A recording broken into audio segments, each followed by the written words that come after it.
ഞാൻ പേഴ്സണലി ഞാനിപ്പോ ഇവിടെ ഇരിക്കുന്ന ഒരു ഇന്റർവ്യൂറിനെ കാട്ടിയും ഒരു ഭയങ്കര ഫാനാണ് ചേട്ടൻ, നിവിൻ ചേട്ടന്റെ. 2012 നമ്മളെ തട്ടത്തിന് പറയത്തോട്ട് ഇപ്പം വരെ ഭയങ്കര ഫാനാണ്. അപ്പോൾ കാരണം വേറൊന്നുമല്ല, നമ്മളൊരു സ്റ്റോറി പറയാനാണെങ്കിൽ ഞാൻ ഏതാണ്ട് 10th പഠിക്കുന്ന ടൈമിലാണ് തട്ടത്തിന് മറയത്ത് റിലീസ് ആയിട്ടുണ്ട്.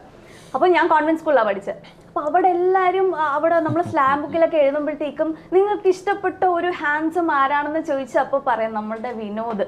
അപ്പോൾ ഇത്രയും ഇപ്പോൾ 10 years ആയല്ലോ, എങ്ങനെയുണ്ട് ഇപ്പോൾ ഈ ഒരു മാറ്റം എങ്ങനെയുണ്ട്? ഒരു ജേണിയാണല്ലോ ഇത്, മുമ്പോട്ട് പോയിക്കൊണ്ടിരിക്കുകയാണ്. അത് സിനിമയിൽ വരുമ്പോൾ എത്ര നാൾ നമുക്ക് സിനിമ ചെയ്യാൻ പറ്റും, ഇനി സിനിമകൾ ആദ്യത്തെ സിനിമ കിട്ടി പിന്നെ സിനിമകൾ കിട്ടുമോ ഇല്ലയോ നമുക്കൊരു ഗ്യാരണ്ടി ഇല്ലല്ലോ, നമുക്ക് അങ്ങനെ ഒരു ബാക്ക് ഡ്രോപ്പ് ഒന്നുമില്ല.